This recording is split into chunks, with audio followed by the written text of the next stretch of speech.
বুজুর্গ হোটেলে গিয়ে আঙ্গুল চাটছে আর প্লেট মুছে খানা খেয়েছে। এমন সময় পাশে একজন এলিট শ্রেণীর লোক পায়ের মধ্যে পা উঠায়া চা খাচ্ছে। তো উনি দূর থেকে জিজ্ঞেস করছে, এ হুজুর, আপনাদের দেশে কুত্তা কি খায়? জিজ্ঞেস করে কি, আপনাদের দেশে কুত্তা কি খায়? কারণ কুকুরের একটা স্বভাব, কুকুর খানা পেলে জিহ্বাটাকে দিয়ে চাটতে বেশি পছন্দ করে। এখন হুজুরকে ওই এলিট শ্রেণীর ভদ্র উনি বুঝাতে চাচ্ছে যে কুকুরের মতো আপনি খাচ্ছেন, কুকুরও খায় জিহ্বা দিয়ে চেটে চেটে, আপনি এরকম চেটে চেটে খাচ্ছেন।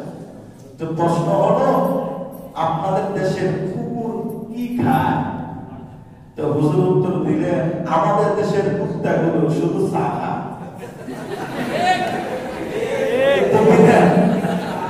আমাদের দেশের কুত্তাগুলো শুধু কি খায়?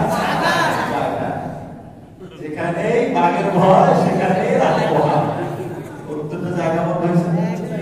মাঝে মাঝে সমাজে চলতে গেলে নানান প্রকার মানুষের উদ্ভট প্রশ্ন, এরা আলেম ওলামায়ে কেরামদের সাথে কত ধরনের কি করতে থাকে, মশকারি করতে থাকে। আলেম ওলামায়ে কেরামদের সাথে নানান প্রকার বেয়াদবি করতে থাকে।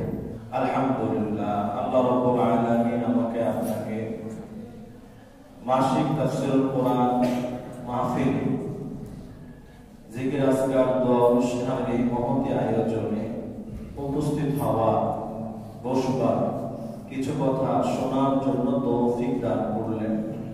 আমরা সবাই আল্লাহ পাকের আলিশান শাহী দরবারে অন্তরের অন্তঃস্থল থেকে কালিমাত শুকরিয়া জ্ঞাপন করি। সবাই বলুন আলহামদুলিল্লাহ।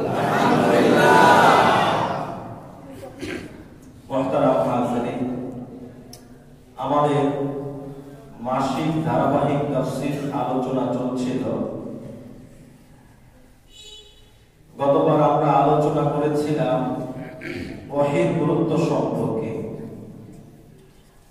এবং আমাদের দ্বীনের বুনিয়াদ, দ্বীন ইসলামের মূল ভিত্তি হলো ওহী। আমাদের আলোচনা ছিল ওহীর সম্পর্কে, ওহীর গুরুত্ব সম্পর্কে, ওহীর মর্যাদা সম্পর্কে আমরা আগে আলোচনা করেছিলাম এবং রাসূল কারীম সাল্লাল্লাহু আলাইহি ওয়াসাল্লামের উপরে 23 বছরে পর্যায়ক্রমে যে কোরআন কারীম অবতীর্ণ হয়েছে, এটা ওহীর মাধ্যমে অবতীর্ণ হয়েছে। যার কারণে আল্লাহ তাআলা কোরআন কারীমের শুরু দিক থেকেই বললেন, আলিফ লাম মিম যালিকাল কিতাবু লা রাইবা ফীহ। এটা এমন একটি কিতাব যার মধ্যে কোনো সন্দেহ নেই। সন্দেহ আছে? না। বিন্দু পরিমাণ সন্দেহ করা যাবে না। কোনো সন্দেহ, সংশয়ের অবকাশ নেই। কেন? আল্লাহ তাআলা এই কোরআনুল কারীমটাকে এমন ভাবে অবতীর্ণ করেছেন যেটা স্বয়ং রব্বুল আলামিনের পক্ষ থেকে আসা। এর মধ্যে পৃথিবীর কোনো মাখলুকের হাত নাই। আল্লাহ তাআলা যেভাবে চেয়েছেন সেভাবে কোরআনুল কারীমকে অবতীর্ণ করেছেন। এই কোরআনুল কারীম ওহী আল্লাহ পাকের রাসূলের উপর অবতীর্ণ হয়েছে 7 পদ্ধতিতে। কয় পদ্ধতি? আরো জোরে বলুন, কয় পদ্ধতি? 7 পদ্ধতিতে এই কোরআনুল কারীম অবতীর্ণ হয়েছে। আমরা শুধুমাত্র আজকে এই 7 পদ্ধতি শুনব। কোন কোন পদ্ধতিতে আল্লাহ পাকের রাসূলের উপর ওহী অবতীর্ণ হয়েছে। যে কোরআনুল কারীমটা আপনি যুগের পর যুগ পড়ছেন, যুগের পর যুগ এই কোরআনুল কারীম আপনি তিলাওয়াত করছেন। কোরআনুল কারীমটা আমার আপনার কাছ পর্যন্ত আসলো, এটাকে বহন করলেন, ধারণ করলেন মুহাম্মদ রাসূলুল্লাহ সাল্লাল্লাহু আলাইহি ওয়াসাল্লাম। 7 পদ্ধতিতে আল্লাহ পাকের রাসূলের কাছে ওহী অবতীর্ণ হয়েছে। তার মধ্যে প্রধানত ওহীর নাম হলো আল কোরআন, যেটা আমরা তিলাওয়াত করি। তার মধ্যে এক নম্বর সুন্নত হলো বিল মানাম। আল্লাহ পাকের রাসূলের কাছে ওহী এসেছে স্বপ্ন যোগে। কিসে? আমরা তো স্বপ্ন দেখি, কত কিছুই স্বপ্ন দেখি। স্বপ্ন দেখে বাঘে তাকে দৌড়াচ্ছে, আছে না নাই? বাঘ তাকে দৌড়াচ্ছে, ছাদ থেকে লাফ দিয়ে পড়ে গেছে। এই সমস্ত স্বপ্নের কোনো ভ্যালুয়েশন আছে না। স্বপ্নে দেখেছে যে বিশাল একটা কূপ, কূপের মধ্যে স্বর্ণ টাকা পয়সা ভরা, সেখান থেকে টাকা পয়সা উত্তোলন করছে, আর এমনি ঘুম থেকে উঠে গেছে। তখন খারাপ লাগার কথা কিনা? কথা বলুন না। আমরাও তো স্বপ্ন দেখি, দুনিয়ার সব মানুষ স্বপ্ন দেখে, কিয়ামত পর্যন্ত স্বপ্ন দেখবে। আমরা অনেকে এখানে আছি, টাকা নাই পয়সা নাই, বিদেশ যেতে পারি নাই, কিন্তু স্বপ্ন যোগে বড় বড় দেশ ঘুরে আসছে, আছে না নাই? স্বপ্ন যোগে বড় বড় দেশের খাবার খেয়ে এসছে, ভ্রমণ করে এসছে, আরো আজীব গরিব নানান স্বপ্ন আল্লাহ তাআলা দেখা। তো আপনি কেরামদেরকে আল্লাহ তাআলা একটা স্বপ্নের মালিক বানিয়েছেন। আমাদের স্বপ্ন আর আম্বিয়ে কেরামদের স্বপ্নের মধ্যে আসমান জমিন পার্থক্য। নবীদের স্বপ্নগুলো ছিল স্বয়ং আল্লাহ পাকের পক্ষ থেকে প্রদত্ত, এবং নবীদের স্বপ্ন হলো ওয়াহী। রাসূল কারীমের কাছে সর্বপ্রথম এই কোরআনুল কারীম অবতীর্ণ হওয়ার প্রাক্কালে শুরু সময়ে কিভাবে নবুয়তের ধারা সূচনা হলো, এটার প্রথম হলো স্বপ্নযোগের ওহী। সুবহানাল্লাহ। আল্লাহ পাকের রাসূল স্বপ্নযোগে আল্লাহ পাকের পক্ষ থেকে আজীব গরিব বিভিন্ন বিষয়, বিভিন্ন সুসংবাদ, বিভিন্ন খোঁজ খবরে কল্যাণের জিনিস রাসূল কারীমকে সামনে এক বিশাল বড় মর্যাদার অধিকারী বানানো হবে, এই জাতীয় নানা জিনিস আল্লাহ পাকের রাসূলকে আল্লাহ স্বপ্নে দেখিয়েছেন। লাগাতার 6 মাস। কয় মাস? 6 মাস। এজন্যই বলা হয় স্বপ্ন হলো নবুয়তের 46 ভাগের এক ভাগ। কয় ভাগের এক ভাগ? নবুয়তের মোট বয়স কত? 23 বছর। কয় বছর? 23 বছর। 23 বছরকে আপনি ভাগ করেন, 6 মাস করে ভাগ করলে কত হয়? কথা বলেন না? 46। আর রাসূল কারীমের স্বপ্ন ছিল লাগাতার কয় মাস? 6 মাস। তাহলে রাসূল কারীম সাল্লাল্লাহু আলাইহি ওয়াসাল্লাম বললেন যে আর রুইয়া আন-নাওম জুজউন মিন 46 জুজআন মিনান নবুওয়া। স্বপ্ন হলো, আমার স্বপ্ন হলো নবুয়তের 46 ভাগের এক ভাগ। যেহেতু 46 ভাগের এক ভাগ কয় মাস? 6 মাস। তো আল্লাহ পাকের রাসূলের স্বপ্ন ছিল এটা ওহী। রাসূল কারীম সাল্লাল্লাহু আলাইহি ওয়াসাল্লাম হাদিসের মধ্যে বলেছেন, আউয়ালু মা বুনিয়া বি আর-রুয়াতুস সালিহা। সর্বপ্রথম, এখনো আমি জানি না সামনে আমার ব্যাপারে আল্লাহ তাআলা কি সিদ্ধান্ত নেবেন, আল্লাহ পাকের কি ফয়সালা। আউয়ালু মা বুনিয়া বি রাসূলিল্লাহি সাল্লাল্লাহু আলাইহি ওয়াসাল্লাম আর-রুয়াতুস সালিহা। সর্বপ্রথম আল্লাহ পাকের রাসূলের কাছে নবুয়তের ধারা সূচনার প্রাক্কালে উদ্ভাসিত হয়েছে সত্য সত্য স্বপ্ন। এমনকি ফাকানা লা ইয়ারা ইল্লা রুইয়া জাআ ইসলা ফালাকিস সুবহি। আল্লাহ পাকের রাসূলের কাছে উনি স্বপ্ন যাই দেখতেন, পরবর্তীতে দেখতেন ওটা সত্য সত্যই হয়ে যায়। এমন কোন স্বপ্ন বাকি ছিল না যে স্বপ্ন বাস্তবেই রূপান্তরিত হয়। সুবহানাল্লাহ। ফাকানা লা ইয়ারা রুইয়া ইল্লা জাআ ইসলা ফালাকিস সুবহি। সকালবেলা সূর্য উঠবে, এটার ব্যাপারে সন্দেহ আছে? কোনো সন্দেহ নেই। সকালবেলা সূর্য উঠবে, আমি সূর্য দেখব, আকাশের মধ্যে কোনো মেঘ নাই বা আকাশ মেঘাচ্ছন্নও না, সূর্য দেখা যাবে কি যাবে? রাসূল কারীম বললেন, যে স্বপ্ন দেখি সকালের প্রভাত হওয়ার ব্যাপারে যেমন কারো সন্দেহ থাকে না, সূর্য উঠে বুঝিয়ে দেয় রাত্র আর নাই, এখন দিন হয়ে গেছে, তুমি কর্মে বেরিয়ে যাও। এমন পরিষ্কার ভাবে আমাকে দেখানো প্রত্যেকটা স্বপ্নই আল্লাহ তাআলা বাস্তবায়ন করে দিতেন। সুবহানাল্লাহ। এটা হলো এক পদ্ধতি। সাতটার মধ্যে কয়টা? একটা। দুই নম্বর পদ্ধতি হলো বিনাফসির রূহ, রাসূল কারীমের অন্তঃকরণে ফুৎকার দেয়া। আল্লাহ রাসূল বলেছেন, ইন্না রূহাল কুদুস নাফাতা ফি রূহি। আল্লাহ তাআলা কোন সময় রাসূলের কাছে ওহী পাঠাতেন এই মর্মে, জিবরাইল আমিনকে বলতেন যে আমার হাবিবের কাছে আপনি এই বাণী বার্তা নিয়ে যান। কিভাবে আমার হাবিবকে আপনি পেশ করবেন? রাসূল কারীমের অন্তঃকরণে আপনি ফুৎকার দিবেন।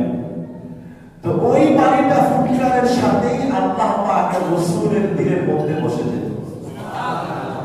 এটা হলো বিনাফসির রূহ। নাফাতা ইন্না রূহাল কুদুসি নাফাতা ফি রূহি। জিবরাইল আমিন আমার কলবের মধ্যে ফুৎকার দিত। আল্লাহ তাআলা ওটাকে কষ্টি পাথরে অঙ্কন করলে যেমন মোছা যায় না, আমার দিলের মধ্যে এমন ভাবে বসিয়ে দিতেন। সুবহানাল্লাহ। দুইটা। তিন নম্বর পদ্ধতি, 4 নম্বর, 3 নম্বর, 4 নম্বর, এই দুইটা পদ্ধতির কথা বুখারী শরীফের মধ্যে স্পষ্ট ভাবে এসেছে। হযরত আয়েশা সিদ্দিকা রাদিয়াল্লাহু তাআলা আনহা থেকে বর্ণিত, আল্লাহ পাকের রাসূলের সাহাবী হারিস ইবনে হিশাম রাদিয়াল্লাহু তাআলা আনহু একবার আল্লাহ পাকের রাসূলের কাছে গেলেন, গিয়ে জিজ্ঞেস করলেন, ইয়া রাসূলুল্লাহ কাইফা ইয়াতিকাল ওয়াহয়ু। হে আল্লাহ পাকের রাসূল, আপনার কাছে কিভাবে ওহী আসে আমাদের একটু জানতে ইচ্ছে করে। আপনাদের জানতে ইচ্ছে করে না? সাহাবায়ে কেরাম রাসূল কারীমের কাছ থেকে খুঁটে খুঁটে যা কিছু পেয়েছেন, স্বর্ণ মণি মুক্তা হীরা জওহর, আল্লাহ পাকের পক্ষ থেকে যা কিছু পাওয়া খুঁটে খুঁটে সব আল্লাহ রাসূল থেকে সাহাবায়ে কেরাম নিয়ে গেছেন। আর এই সুহবতের এত বরকত, সুবহানাল্লাহ। একটা সাহাবী আল্লাহর নবীর কাছে গেলেন, গিয়ে মুসলমান হলেন। মুসলমান হয়ে এখন তো নামাজ পড়েন, সুযোগ পাইলেন। শুনেছেন জিহাদের ময়দানে শত্রুরা মুসলমানদেরকে আক্রমণ করছে, এখন তো নামাজ পড়েন নাই, একটা রোজাও রাখে নাই, একটা হজও করে নাই, কিচ্ছু করে নাই। মাত্র দিলে আসলো, আমাকে সব ছাড়তে হবে, এক আল্লাহ এবং রাসূলের বিশ্বাসী হতে হবে। কালিমা পড়লেন, মুসলমান হলেন। শুনলেন জিহাদ হচ্ছে, মুসলমানদের উপর আক্রমণ করা হচ্ছে। সাহাবী দ্রুত ছুটে গেলেন মুসলমানদেরকে সাহায্যের জন্য। সেখানে গিয়ে শাহাদাত বরণ করলেন, সাথে সাথে জান্নাতে চলে গেলেন। সুবহানাল্লাহ। একটু সুহবতের বরকত। আর এই একজন সাহাবী, এনার মাকাম, ওনার মর্যাদা, ওনার বড়ত্ব আল্লাহর কাছে এত বেশি, হাজারো লাখো বছর যদি আমি আপনি সিজদায় পড়ে থাকি, আমার আপনার সিজদা হাজারো বছরে ওই সাহাবীর মর্যাদার সমান হবে না। কেন হবে না? ওই সাহাবী তার এই দু চোখে মুহাম্মদুর রাসূলুল্লাহকে দেখেছেন। আমি আপনি তো রাসূল কারীমকে দুনিয়াতে দেখতে পারবো না, রাসূল কারীম দুনিয়া থেকে বিদায় নিয়ে চলে গেছে। এই দুইটা চোখে আল্লাহর রাসূলকে দেখার মর্তবা, মর্যাদা এত বেশি, আল্লাহ তাআলা সাহাবায়ে কেরামদের সমকক্ষ কোনো আউলিয়া হতে পারবে না কিয়ামত পর্যন্ত। যত বড় ওলি হোক না কেন, আল্লাহ থেকে আপনার সাহাবীর মর্যাদা পৌঁছতে পারবে না। কেন? এক সেকেন্ডের জন্য হলেও সে আল্লাহ পাকের রাসূলের সুহবতে ছিল। এক সেকেন্ডের সুহবতের বরকত আমার আপনার হাজারো বছরের ইবাদতের চাইতে উত্তম। সুবহানাল্লাহ। এজন্য ওই সুহবতের সিলসিলা এ পর্যন্ত একজন নেককার, একজন বুজুর্গ আল্লাহওয়ালা মানুষের সুন্নতে থাকা নফল ইবাদত করার চাইতেও না। সুবহানাল্লাহ বলুন। একজন নেককার মানুষের সাথে থাকলে আপনি নেককার হয়ে যাবেন। সুহবতে সালেহ তোরা সালেহ ওনার, সুহবতে সালেহ তোরা সালেহ ওনার। ভালো মানুষের সাহচর্যে থাকলে মানুষ খুব ভালো হয়ে যায়। মন্দ মানুষের সাহচর্যে থাকলে মানুষ কি হয়ে যায়? মন্দ হয়ে যায়। ঠিক আমি কথা বলি।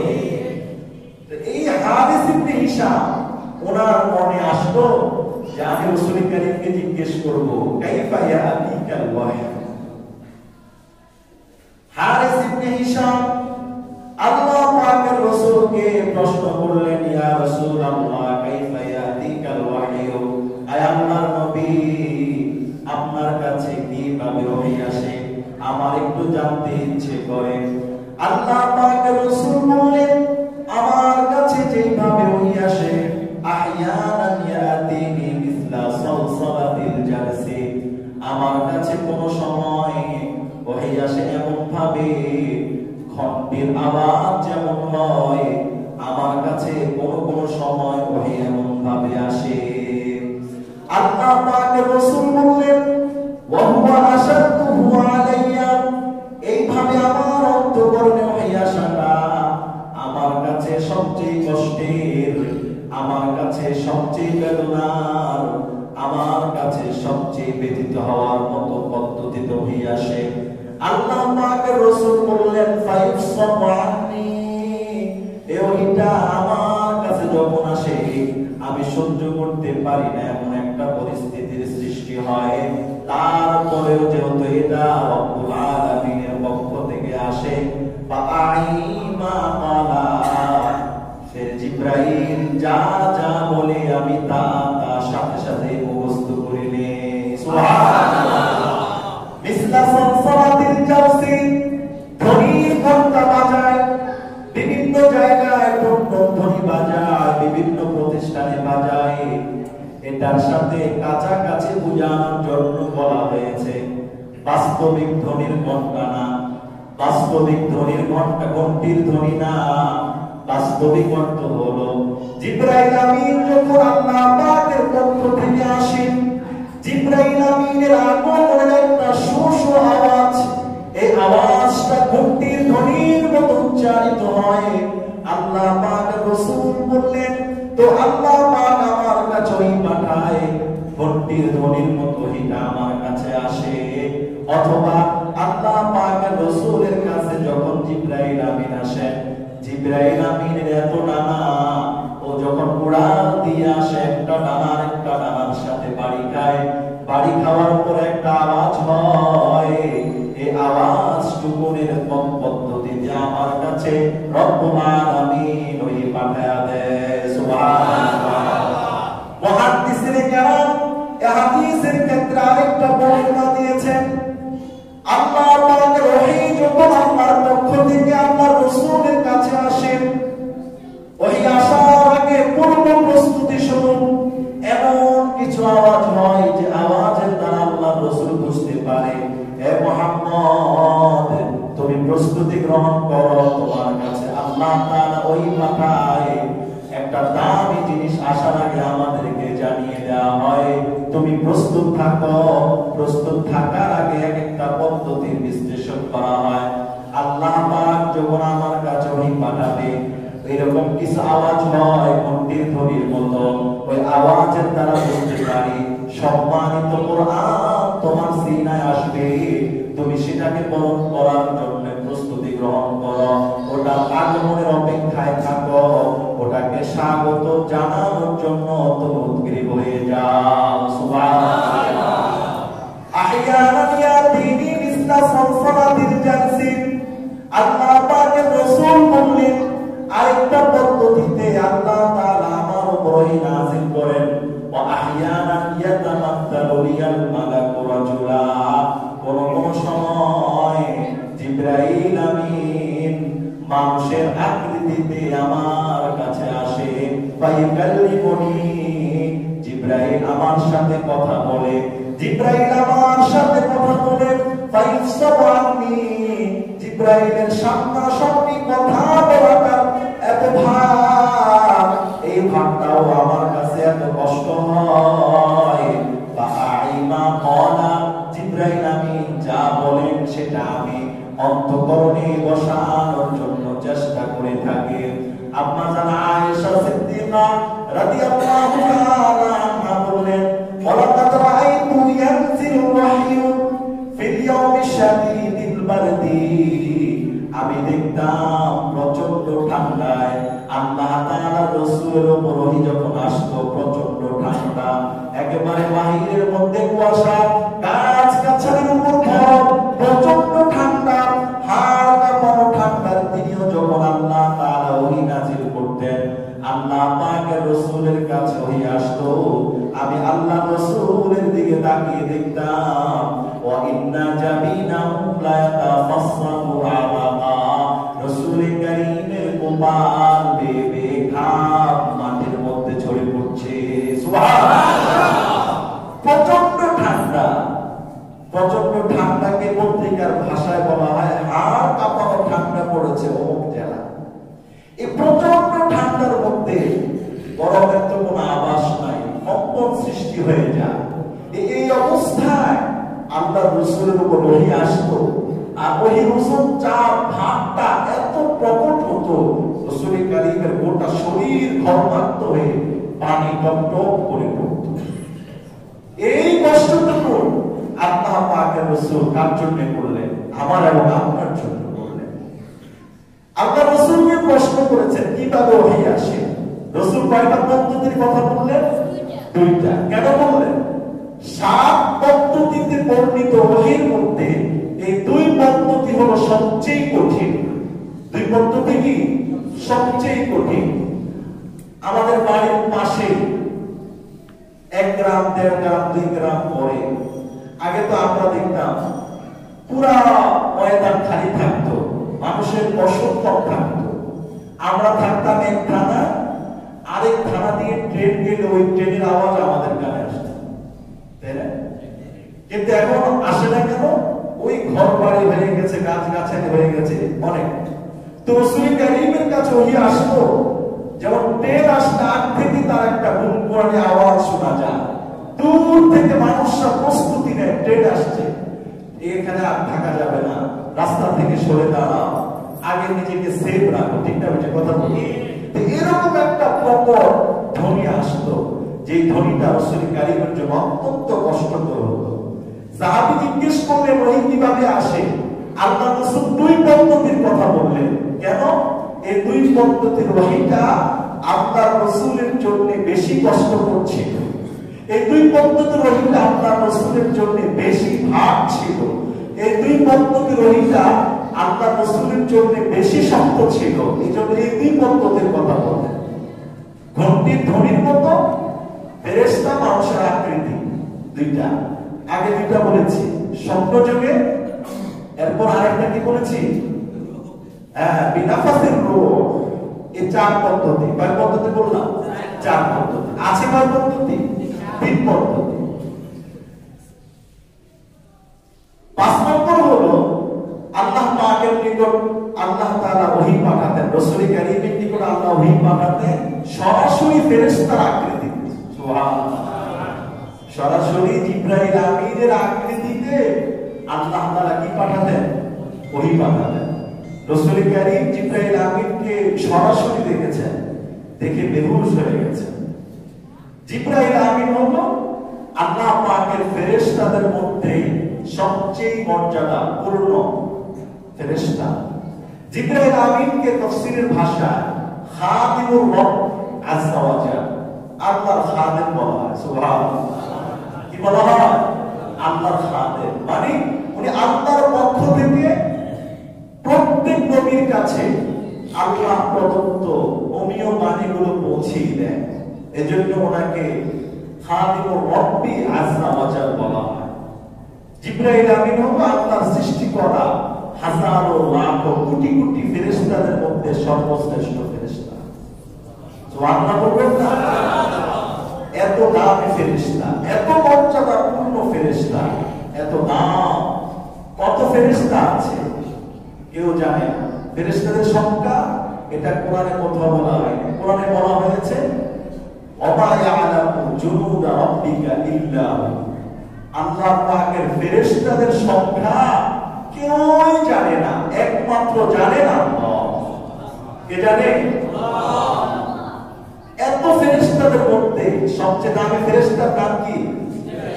জিবরাইল। 4 ফেরেশতা সবচেয়ে দামি। এই সবচেয়ে দামি 4 জনের মধ্যে জিবরাইল হলো বেশি দামি। জিবরাইল, মিকাইল, ইসরাফিল, আজরাইল, এই হলো প্রধান ফেরেশতা, 4 ফেরেশতা। এই জিবরাইল আমিন আল্লাহ পাকের রাসূলের কাছে নিজের সুরত দিয়ে বিভিন্ন সময় আত্মপ্রকাশ করেছিলেন। রাসূল কারীম জিবরাইলকে বললেন, আপনি তো আমার কাছে সব সময় মানুষের আকৃতিতেই আসেন, কেন? আল্লাহ পাকের রাসূল হাদিসের মধ্যে বলেছেন, ইন্না কাসীরান মা ইয়াতি জিবরাইল ফি সূরাতি দিহিয়াতিল কালবি। একজন সাহাবী ছিল, নাম হলো দিহিয়ায়ে কালবি। আল্লাহ পাকের রাসূলের কাছে জিবরাইল আমিন মানব আকৃতিতে যতবার এসেছেন, একেবারে বেশিরভাগ 99% সুরতটা সাহাবী দিহিয়ায়ে কালবির ছিল। সুবহানাল্লাহ। তো জিবরাইল আমিন, জিবরাইল আলাইহিস সালাতু ওয়াস সালাম এত আজিমুশ শান, এত মহিমান্বিত ফেরেশতা। রাসূল কারীম জিবরাইলকে বললেন যে আপনি আমার কাছে মানুষের আকৃতিতে আসেন, আপনাকে একটু সরাসরি আমার দেখতে মনে চায়। তো জিবরাইল আমিন বললেন, ইয়া রাসূলুল্লাহ, আপনি আমাকে সরাসরি দেখলে তো সহ্য করতে পারবেন না। জিবরাইল আমিন বলল, আর রাসূল কারীম বললেন, যেভাবে দেখলে আমি সহ্য করতে পারবো সেভাবেই তুমি আত্মপ্রকাশ করো। জিবরাইল বললেন, ঠিক আছে, আপনি আগামীকাল বাকিয়া আরদাত নামক জায়গায় আসবেন। সেখানে আসলে আমি আমার পুরো সুরতটা আপনার কাছে প্রকাশ করব, আপনি আমাকে দেখবেন। আল্লাহ রাসূল কথা মতো গেলেন, জিবরাইল আমিন আসলেন, জিবরাইল আমিন আত্মপ্রকাশ করলেন। রাসূল কারীম বললেন, আমি যখন জিবরাইলের দিকে তাকালাম, তার একটা ডানা সে এমন ভাবে বেড়েছে যার কারণে গোটা আসমানটা ঢেকে গেছে। সুবহানাল্লাহ। একটা ডানা বেড়েছে, গোটা আসমান ঢেকে গেছে। তো জিবরাইলের ডানা কয়টা? জিবরাইলের 600 ডানা। কত? 600 ডানা জিবরাইল আমিনের। রাসূল কারীম হাদিস শরীফের মধ্যে বলেছেন, জিবরাইল ডানা মেলে আলা মিসলি সূরাতিত তাওয়াবাশ, ময়ূর যেরকম ভাবে তার পাখনা মেলে না, আর মেলে কিনা? ময়ূর যেরকম ভাবে তার পাখনাগুলো মেললে কি সুন্দর সূরত, কি সুন্দর একটা আকৃতি। ময়ূর যখন তার পূর্ণ সৌন্দর্য প্রকাশ করে, একজন মানুষ ময়ূরের দিকে তাকিয়ে এটা বলতে বাধ্য হবে, আহ রব্বুল আলামিন, আপনার সৃষ্টির সৌন্দর্য কত মহান। সুবহানাল্লাহ। এই ময়ূরকে সৃষ্টি করলো আল্লাহ, এই রূপ দিল আল্লাহ, সৌন্দর্য দিলেন আল্লাহ, তার নাচন গুলো দিলেন কে? আর এত সুন্দর কঠোর মেলাটা দিলেন কে? আল্লাহ।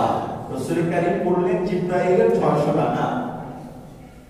কত ডানা? 600 ডানা। সে যখন এগুলো মেলে বিচরণ করে, ময়ূর যেরকম ভাবে তার পাখনাগুলো মেলে দেয়, বিছিয়ে দেয়, তো জিবরাইল আমিনের পরিস্থিতিটা এমন হয়, এত সুন্দর, এত লাবণ্যময় দেখা যায়। প্রত্যেকটা ডানা মণিমুক্তার তৈরি।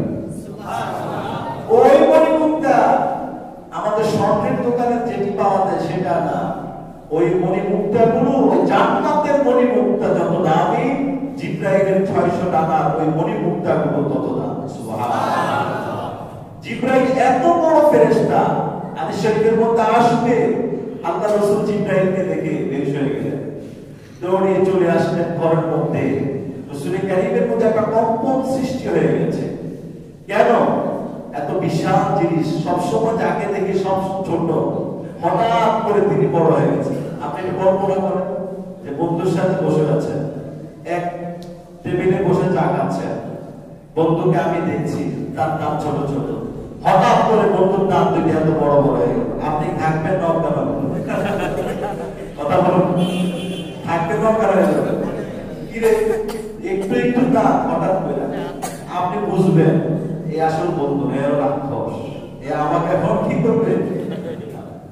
যাকে সবসময় দেখে আসছে এই 3.5-4 হাত 5 হাত মানুষের শুরুতে, আর উনি একটা ডানা বেড়েছে, পুরো আসমানটা বন্ধ হয়ে গেছে। আর এই ডানাটার কারণে আসমান দেখার কোন ছিদ্র আর কি নাই, বাকি নেই। এটা হলো একটা ডানা, আরো বাকি আছে কয়টা? 599টা। আল্লাহ রাসূল বলেছেন, মা বাইনা মানকিবাই জিবরাইল মাসিরাতু 500 আমিন লিত-তাইরিস সারি'ত তায়রান। জিবরাইলের এক কাঁধ থেকে আরেক কাঁধে ব্যবধান কত? পৃথিবীর সবচেয়ে দূরন্দাজ পাখি, সবচেয়ে দ্রুত গতি সম্পন্ন পাখিকে জিবরাইল আমিনের এক কাঁধ থেকে যদি উড়িয়ে দেওয়া হয় আর বলা হয় তুই উঠতে উঠতে ওই অপর কাঁধে গিয়ে বস, সে তার সর্বোচ্চ শক্তি দিয়ে উঠতে থাকবে। এক কাঁধ থেকে উড়া শুরু করলো, এই কাঁধে এসে আসতে তার 500 বছর লেগে যাবে। আরো জোরে বলুন না সুবহানাল্লাহ।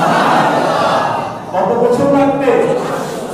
আপনি চিন্তা করুন, একটা চড়ুই পাখিকে ছেড়ে দিলে দেখা যায়, একটা চড়ুই পাখি, এটা পৃথিবীর সবচেয়ে দ্রুতগামী পাখি না, একটা চড়ুই পাখি হাতের থেকে ছুটে গেলে কোথায় চলে যায়? এক লাফে চোখের সীমানার বাইরে চলে যায়। সবচেয়ে দ্রুতগামী পাখিকে ছাড়লে 500 বছর লাগবে। এবার একটু কল্পনা করে বেহুশ হয়ে যাচ্ছে জিবরাইল কত বড় হয়ে গেল। সুবহানাল্লাহ বলবেন না? আল্লাহু আকবার। এত বড় ফেরেশতা, এত দামি ফেরেশতা, এত আজিমুশ শান ফেরেশতা মাঝে মাঝে তার পূর্ণ সূরত আকৃতি নিয়ে কি করে প্রকাশ করে, আত্মপ্রকাশ করে। একজন দামেস্কের পার্শ্ববর্তী এলাকার বাসিন্দা একজন মানুষ, মাথাটা এত ভালো না, কিছু মাথা আছে না কোন না কোন কারণে মাথার কোয়ালিটিটা সুন্দর হয় না, ছক্কা থাকে, মোচা থাকে, চ্যাপটা থাকে। একজন মানুষ আসলেন, চেহারাটা অসুন্দর, মাথাটাও এত সুন্দর না, হাত পা গুলো খাটো খাটো, পাটা হলো লেংড়া, এক চোখে কিচ্ছু দেখে না, একেবারে কুশ্রী বিশ্রী। হ্যাঁ, এই মানুষটা আল্লাহ পাকের রাসূল সাল্লাল্লাহু আলাইহি সাল্লামের কাছে গিয়ে আবদার করলেন, ইয়া রাসূলুল্লাহ, আপনি বলে দেন যে আল্লাহ তাআলা আমার উপর কি কি আমল রেখেছেন, আমি শুধু আল্লাহ পাকের পক্ষ থেকে গুরুত্বপূর্ণ আমলটাই করব, আমি নফল কোনো আমল করতে পারবো না। আমার যে সুরত, যে আকার আকৃতি এত অসুন্দর করে আল্লাহ তাআলা আমাকে বানিয়েছেন, তো নাজাত পাওয়া যায় এতটুকু আমলকে এটাই বলেন, বাকি আমল আমি করতে পারবো না। আল্লাহ তাআলা জিবরাইলকে পাঠালেন রাসূলের কাছে। বান্দা নিজেকে এত হিংস, এত ছোট করে জিবরাইল আসলেন রাসূলের কাছে, এসে বললেন, আপনি আপনার এই উম্মতকে জানিয়ে দেন, সে কি চায় না কিয়ামতের দিন জিবরাইলের সুরতে আল্লাহ তাআলার কাছে হাসরের ময়দানে আসবে। সুবহানাল্লাহ। সে কি চায় না জিবরাইলের সুরতে কিয়ামতের দিন হাসরের ময়দানে আল্লাহর সামনে এসে দাঁড়ায়? কেন? আমি তাকে প্রত্যেকটা অঙ্গের মধ্যে এক একটা ত্রুটি দিয়ে দিলাম, আর কত মানুষকে কত ভালো বানালাম, এটাও আমার সৃষ্টি। তো এই না প্রাপ্তির বদৌলতে আমি তাকে সে আখিরাতে এত মহা পুরস্কার দেব। রাসূল কারীম বললেন, তুমি কি তোমার এই অবয়বের বিনিময়ে আল্লাহর কাছে কি এটা চাও না? আল্লাহর কাছে অভিযোগ করে বসলা, আল্লাহর ফয়সালায় তুমি সন্তুষ্ট হতে পারলা না, তুমি কি চাও কিয়ামতের দিন জিবরাইলের শুরুতে তুমি উঠবা, আসবা আল্লাহর কাছে? বলি, ইয়া রাসূলুল্লাহ, আমি চাই আপনি বলুন কোন কোন আমল আমাকে করতে হবে, যা বলবেন আমি তাই করব। সুবহানাল্লাহ। রাসূল কারীম জিবরাইলকে জিজ্ঞেস করলেন, আপনি সবসময় আমার কাছে আসেন, আপনাকে বড় বিষণ্ণ দেখা যায়, খুব হাসি মাখা, হাস্যোজ্জ্বল, এমন দেখা যায় না। কি কারণটা? জিবরাইল বললেন, যেদিন থেকে আল্লাহ তাআলা জাহান্নাম সৃষ্টি করেছে সেদিন থেকে আমি হাসতে ভুলে গিয়েছি। যেদিন থেকে জাহান্নাম সৃষ্টি করেছে ওদিন থেকে আমি হাসতে ভুলে গেছি, আমার মধ্যে হাসি আসে না। জিবরাইল এই জান্নাতে যাবে না। জিবরাইলের মধ্যে এত দামি ফেরেশতা, সমস্ত নবী রহির মানব। এই জিবরাইল থেকে একজন ইমানদার কালিমাওয়ালা মুসলমান যে কোনো পর্যায়ে আল্লাহর কাছে তার চাই তারা বহু করে যান। আমি আপনি কোথায়? এই সহজ এই বুঝটুকু আমার আপনার মধ্যে নাই। জিবরাইল তো জান্নাতে যাবে না। জান্নাতে দেওয়ার জন্য আল্লাহ তাআলা সৃষ্টি করেন নাই।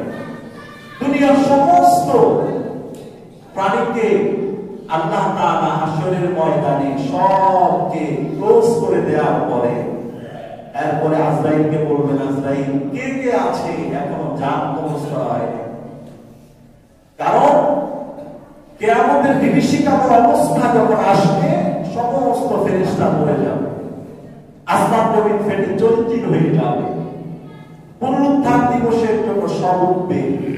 আল্লাহ তাআলা মুকালামা করবেন, কথা বলবেন, জিজ্ঞেস করবেন, আজরাইল কে কে বাকি আছে এখনো জান কবজ করা হয়নি। আজরাইল বলবেন, আমরা 4 জন বাকি আছি। কয়জন?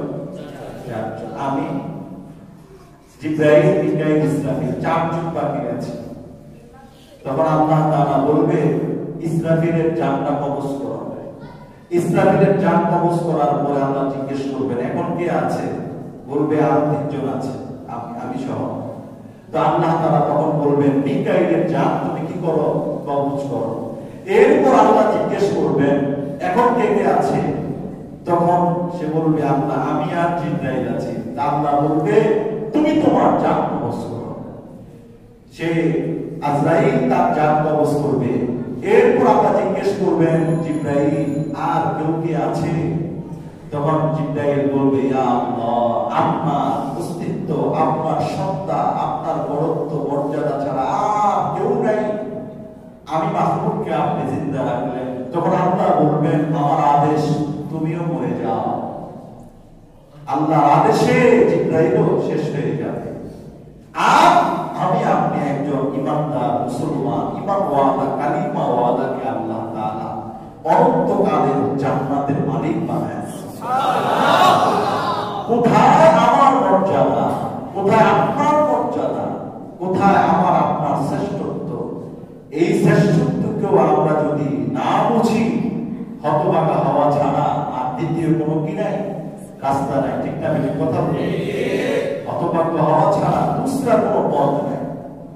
এত জিবরাইলের মতো এত আযম শান ফেরেশতা, এর চাইতে একজন কালিমা ওয়ালার দাম বেশি। আর যদি আমি আমার মর্যাদা রক্ষা করতে না পারি, এই মানুষটাও যদি কালিমা ওয়ালা হতে না পারে, তা আল্লাহ তাআলা বলছেন, পৃথিবীর নিকৃষ্ট থেকে নিকৃষ্ট প্রাণীর চাইতো সে ঘৃণিত আমার কাছে। কেন? তার মধ্যে কালিমা নেই, তার মধ্যে আমার তাওহীদ নাই, আমার রিসালাত নাই, আমার কোরআন তার মধ্যে নেই। সে যত দামি থেকে দামি হোক, যত পাওয়ার বলা হোক, যত সিংহাসন বলা হোক, যত হাজার কোটি টাকার মালিক থাকুক, ওর মধ্যে কালিমা নেই। কালিমা নেই, লা ইলাহা ইল্লাল্লাহ, তাওহীদ নাই, বিশ্বাস নাই। পৃথিবীর নিকৃষ্ট থেকে প্রাণীর নাম হলো খিনজির। আল্লাহ বলেছেন, বালু আমাল, বরং নিকৃষ্ট প্রাণীর চাইতেও তারা আরো নিকৃষ্ট। কি ভাই, ঠিক না? বেটি কথা বলি। এজন্য আমাদের বড় বড় বুজুর্গদেরকে কোন কোন সময় কত আলতু পালতু মানুষ আছে না, আলতু ফালতু কত মানুষ আছে, মোল্লাদেরকে চেতা, হুজুরদেরকে চেতা, আছে না নাই? এক হুজুর দোকানে গিয়ে খানা খাচ্ছে। অনেক সময় এরকম করতে হয়, আমাদের খানার প্রয়োজন হলে সফররত অবস্থা থাকলে হোটেলেই খেতে হয়। যখন হুজুর ভাত খাচ্ছে, ভাত খেয়ে আঙ্গুল দিয়ে পুরা প্লেট সুন্দর করে চেটে খাচ্ছে, এটা সুন্নাত না? কথা বলুন। কারণ রাসূল কারীম বলেছেন, কেউ যখন খানা খাবে فليلعن أصابعه فإنه لا يدري في أي شيء من الطعام بركة কেউ যখন খানা খাবে আঙ্গুল চেটে খাও, প্লেট চেটে খাও। তুমি জানো না রব্বুল আলামিন তোমার খানার কোন সময়ে কোন পর্যায়ে বরকত দিয়েছেন। এমন হতে পারে আমি খানাটা খেলাম, শেষ মুহূর্তে গিয়ে বরকত এসে আমার আঙ্গুলে পড়ল, আর আমি আঙ্গুলটা ধুয়ে ফেললাম, আল্লাহ বরকতটা আমি নিলাম। চিন্তা করলাম দত্তরে খাওয়াই তো শেষ, মাছ নাই, গোশত নাই, আছে জলটো, প্লেটটাকে সরাই দিলাম, হাত টিস্যু দিয়ে মুছে সাবান দিয়ে ধুলাম, এখানে যে বরকত ছিল বরকতটা নেই। এজন্য খানাকে আঙ্গুল চাটা, প্লেট চাটা এটা একটা সুন্নত। কেন আমি আপনি জানি না কোন জায়গার মধ্যে বরকত লুকায়িত আছে। ঠিক না বেশি কথা বলি? ওই বুজুর্গ হোটেলে গিয়ে আঙ্গুল চাটছে আর প্লেট মুছে খানা খেয়েছে। এমন সময় পাশে একজন এলিট শ্রেণীর লোক পায়ের মধ্যে পা উঠায়া চা খাচ্ছে। তো উনি দূর থেকে জিজ্ঞেস করছে, এ হুজুর আপনাদের দেশে কুত্তা কি খায়? জিজ্ঞেস করে কি আপনাদের দেশে কুত্তা কি খায়? কারণ কুকুরের একটা স্বভাব, কুকুর খানা পেলে জিহ্বাটাকে দিয়ে চাটতে বেশি পছন্দ করে। এখন হুজুরকে ওই এলিট শ্রেণীর ভদ্র উনি বুঝাতে চাচ্ছে যে কুকুরের মতো আপনি খাচ্ছেন, কুকুরও খায় জিহ্বা দিয়ে চেটে চেটে, আপনি এরকম চেটে চেটে খাচ্ছেন। তো প্রশ্ন হলো আপনাদের দেশের কুকুর কি খায়? তো হুজুর উত্তর দিলেন, আমাদের দেশের কুত্তাগুলো শুধু চা খায়।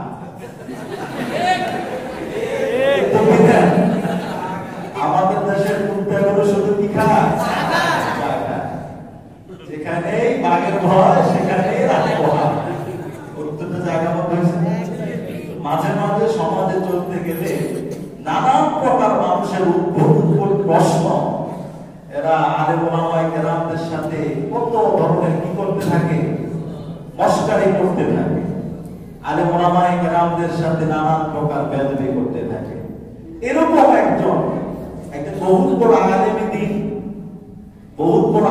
দ্বীন কে জিজ্ঞেস করলেন, সম্ভবত আব্দুল কাদের জিলানী বা এনার মতো বড় বুজুর্গ, জিজ্ঞেস করলেন, হুজুর আপনি দামি না এই কুত্তাটা দামি? একটা কুত্তা রাস্তা দিয়ে যাচ্ছে, তো হুজুর রাস্তা দিয়ে যাচ্ছিলেন, তো জিজ্ঞেস করলেন আপনি আল্লাহর কাছে বেশি দামি না কুকুর দামি?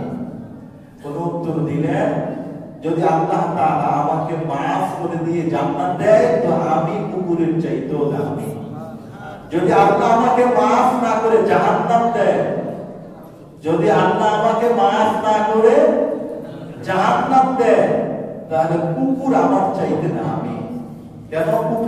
কুকুরের জন্য তো জাহান্নাম নাই, আমি মানুষ হয়েও জাহান্নামে কি করতে হলো? প্রবেশ করতে হলো। ঠিক না বেটি কথা? তাহলে একজন কালিমাওয়ালা মুসলমানের নাম মর্যাদা আল্লাহর কাছে কত বেশি। আমার বোঝার উদ্দেশ্য হলো এটাই, এত ফেরেশতার এত বিশাল কাহিনী, আল্লাহ তাকে এত দামি করে সৃষ্টি করলেন, গোটা জীবন ভর নবীদের খেদমত করলেন। জিবরাইল আমিন এখনো আল্লাহ তাআলার আদেশ পালনে ব্যস্ত। ওই জিবরাইলকে আল্লাহ তাআলা এক সময়ে শেষ করে দিবেন, নিঃশেষ করে দিবেন। কিন্তু একজন কালিমাওয়ালাকে আল্লাহ শুধু কখন জান্নাত দিবেন এই অবস্থা আল্লাহ তাআলা বান্দার কাছ থেকে চান যে তুই কখন আমার কাছ থেকে তোর জন্য বরাদ্দকৃত জান্নাতটা ক্রয় করে দিস। সুবহানাল্লাহ। কি ভাই, ঠিক না বেঠিক? মূল্যায়ন করার দরকার আছে না? তাহলে সেই সুবাদে কালিমা যার মধ্যে নাই ওনার কি অবস্থা, আর কালিমা আছে সঠিক পথে যে চলে না তার কি অবস্থা, ভয়ঙ্কর পরিণতি হবে। তো বলতেছিলাম যে ওহী আসার 5 নম্বর সূরত, ফেরেশতার আকৃতিতে জিবরাইল তার আকৃতিতে আসলো। কয়টা গেল? 5টা। 6 নম্বর হলো, 6 নম্বর আল্লাহ তাআলার কাছে রাসূলের কাছে ওহী আসলো ওসিলাতি ইসরাফিল আলাইহিস সালাতু ওয়াস সালাম কিছু সময়ের জন্য রাসূলের কাছে ওহী নিয়ে আসার কাজ করেছিলেন, কিন্তু এটা অল্প সময়। লিআন্না নবী সাল্লাল্লাহু আলাইহি ওয়াসাল্লাম হযরত ইমাম শাফি রাহমাতুল্লাহ আলাইহি বর্ণনা করেছেন, হাদিস শরীফের মধ্যে এসেছে যে আন্না নবী সাল্লাল্লাহু আলাইহি ওয়াসাল্লাম ওয়াক্কালা বিহি ইসরাফিল ইয়াতাওয়ারা বিহি সালাসা সিনিনা। 3 বছর ইসরাফিল রাসূল কারীমের কাছে আসা যাওয়া করতেন মাঝে মাঝে, হাত্তা ইয়াতিহি বিল ওয়াহি, মাঝে মাঝে ওহী নিয়ে আসতেন। আও বিশাইই সুম্মা ওয়াক্কালা বিহি জিবরাইল, ইসরাফিলের পরে সব সময়ের জন্য জিবরাইল রাসূল কারীমের কাছে ওহী নিয়ে আসার দায়িত্ব গ্রহণ করলেন। কয়টা গেল? 6টা। একেবারে লাস্ট সর্বশেষ শ্রেণী যেটা, সেটা হলো আল মুকালামাতু মুবাশারাতান। রাসূল কারীমের কাছে আল্লাহ ওহী পাঠিয়েছে সরাসরি কথা বলার দ্বারা। সুবহানাল্লাহ। আল্লাহ রাসূল হাদিসের মধ্যে বলেছেন, লাম্মা উসরিয়া বি, আল্লাহ যখন আমাকে নিয়ে গেলেন কোথায়? আল্লাহ তাআলার কাছে, ঊর্ধ্ব আকাশে নিয়ে গেলেন মেরাজের রজনীতে। লাম্মা উসরিয়া বি, যখন আমাকে আল্লাহর কাছে নেওয়া হলো, তাওয়াবানি আব্দি, আমার প্রভু আমাকে এত কাছাকাছি নিলেন, মায়া করে, ভালোবেসে, মহব্বত করে, হাত্তা হাত্তা কামা আউসাইনি আও আদনা, যে আল্লাহর সাথে আমার সাথে একটুকু ব্যবধান, একটুকু ব্যবধান, দুটা তীরের পার্থক্য, একটা তীর একটু, দুটা তীর, একটা তীর রাখলে একটু, দুটা তীর রাখলে একটু, আল্লাহ এবং রাসূল কারীমের মধ্যে একটুকু ব্যবধান ছিল। এত কাছে নিয়ে গেলেন, সপ্তম আকাশে, ঊর্ধ্ব ভবনে আল্লাহ তাআলা সান্নিধ্যের দিদারের জন্য নিয়ে গেলেন। সুবহানাল্লাহ বলবেন না? আল্লাহ তাআলা রাসূল কারীমকে এত কাছাকাছি নিয়ে বললেন, এত কাছাকাছি নিয়ে বললেন, ইয়া হাবিবি মুহাম্মদ, হে আমার বন্ধু মুহাম্মদ। রাসূল কারীম উত্তর দিলেন, লাব্বাইকা ইয়া আল্লাহ, আয় আল্লাহ, আমি আপনার কাছে হাজির হয়ে গেলাম। আল্লাহকে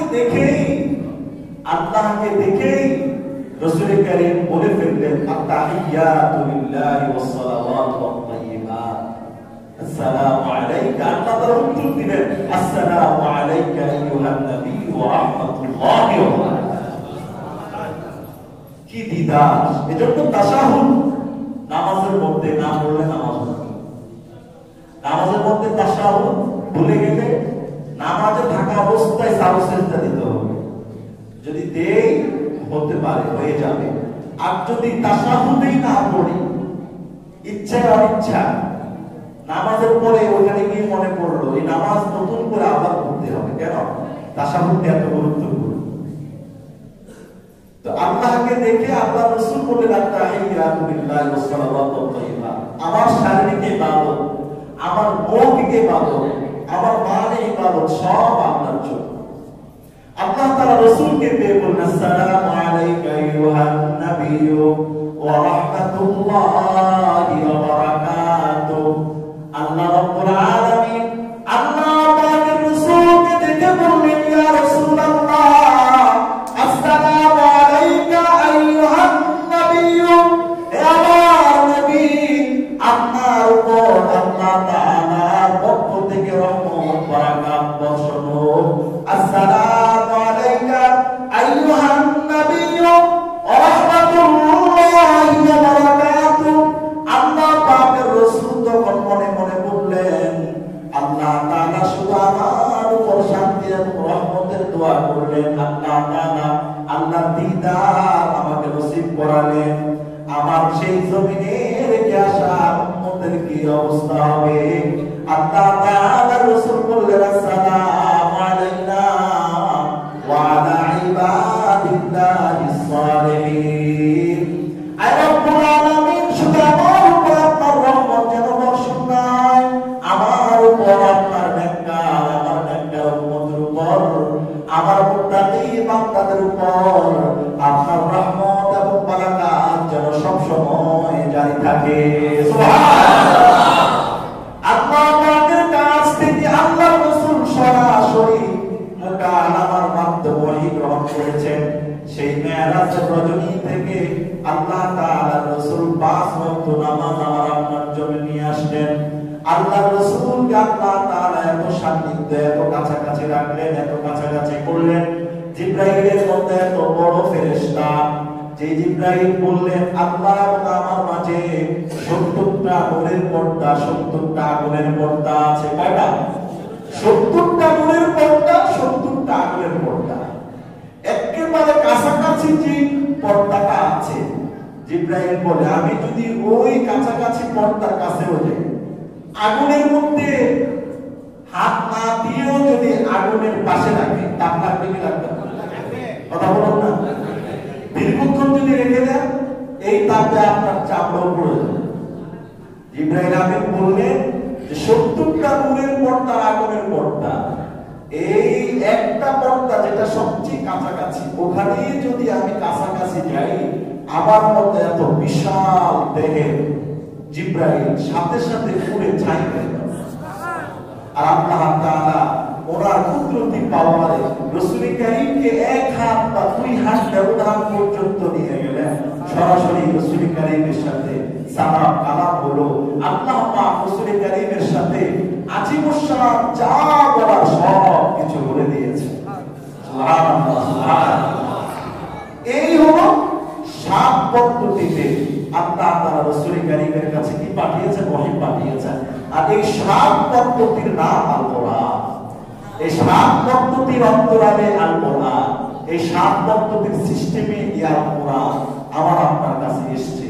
যখন আপনি কোরআন পড়বেন তখন মনে করবেন এই কোরআন এই পর্যন্ত এসেছে 7 পদ্ধতিতে। আর এই 7টি পদ্ধতি আল্লাহ তাআলা ধাপে ধাপে রাসূল কারীমের জীবনে বাস্তবায়ন করিয়েছেন। এই রাসূল আমার আপনার পর্যন্ত কোরআন পৌঁছে দেওয়ার জন্য কত কষ্ট করলেন, কত মেহনত করলেন, ঠিক না বেঠি? আল্লাহ রাসূলের মাথা দিয়ে ঘাম ঝরে ঝরে নিচে পড়তো। আর ওই কোরআন আমরা উম্মত পড়ি না, ওই কোরআন আমি আপনি পড়ি না। ওই কোরআনের দিকে আমরা চেয়েও থাকতে রাজি না। বছরের পর বছর চলে যায়, একটু কোরআন ধরেও দেখেন, আছে না? দিনের পর দিন চলে যায়, কোরআন ছুঁয়েও দেখে না। কিন্তু মোবাইলটা তো 24 ঘন্টা হিসাব করলে 8-10 ঘন্টা মোবাইল টিপার মধ্যেই থাকে, ঠিক না বেশি? হ্যাঁ, তারও বেশি। কিন্তু এই কোরআন দোস্ত আর বুজুর্গ, আখেরি মেসেজ আজকে, এই কোরআন কোনদিন ছাড়া যাবে না। আল্লাহ তাআলার নৈকট্য প্রাপ্ত বান্দা হতে চাই কি চাই না? আল্লাহ তাআলার প্রিয় বান্দা হতে চাই কি চাই না? আমরা আল্লাহ তাআলার ওলি হতে চাই কি চাই না? আল্লাহর ওলি হতে চাই যদি 2 পদ্ধতি। এক পদ্ধতির নাম হলো বেশি বেশি করে তিলাওয়াতুল কোরআন আর বেশি বেশি জিকরুল্লাহ। আল্লাহ তাআলা কোরআন তেলাওয়াত করার দ্বারা আল্লাহ তাআলা নৈকট্য অর্জন করা যাবে, আল্লাহর জিকির করার দ্বারা আল্লাহর সান্নিধ্য পাওয়া যাবে। আর এই 2 পদ্ধতির দ্বারাই একজন মানুষ উলায়াতের মর্যাদা দখল করতে পারে, বুজুর্গের মর্যাদা পৌঁছে যেতে পারে, ওলি আল্লাহর দরজা ছুঁতে পারে। রাজি আছেন না? যে সবসময় কোরআন পড়ে, আপনি বলে বুঝুন এটা আবার কি? আপনি যদি সবসময় কোরআন পড়ার ইহতিমাম রাখেন, কোরআন পড়তে থাকবেন, কোরআনের নূরগুলো আপনার দিলে এমন ভাবে আলোকিত করবে, আপনার দিলের মধ্যে নানা প্রকার খারাপ চাহিদা ওই আলোর দ্বারা জ্বলে পুড়ে ছারখার হয়ে যাবে। একটা ময়লা জায়গা, সেখানে যদি আপনি সালফেক্সেল দিয়ে দেন বা নতুন প্রযুক্তির মেডিসিন দিয়ে দেন, ময়লা জায়গাটা হকফুক করতে থাকে। এই কোরআনের নূর তিলাওয়াত করতে থাকবে, নূরটা আপনার দিলে এমন ভাবে বিকশিত করতে থাকবে, ওই দিলের মধ্যে লেগে থাকা যত খারাপ আচরণ চরিত্র আছে এই নূরের আলোতে জ্বলে পুড়ে সব শেষ হয়ে যাবে। আরেকটা হলো জিকরুল্লাহ, আল্লাহ পাকের জিকির, রব্বুল আলামিন। এই ওহী অবতীর্ণ হওয়ার 7 পদ্ধতি, এটার নূর বারাকা, এটার কল্যাণ, এটার মঙ্গল আমাকে আপনাকে নসিব করুন। সবাই বলুন আমিন। আরো জোরে বলুন আমিন। মুহতারাম হাজিরিন, কয়েক মর্তবা আল্লাহ পাকের পবিত্র নামে আমরা জিকির আজকার করবো ইনশাআল্লাহ। এরপর আমরা দোয়া করবো। তারপর আজকের এই আয়োজন ইনশাআল্লাহ সমাপ্ত হবে।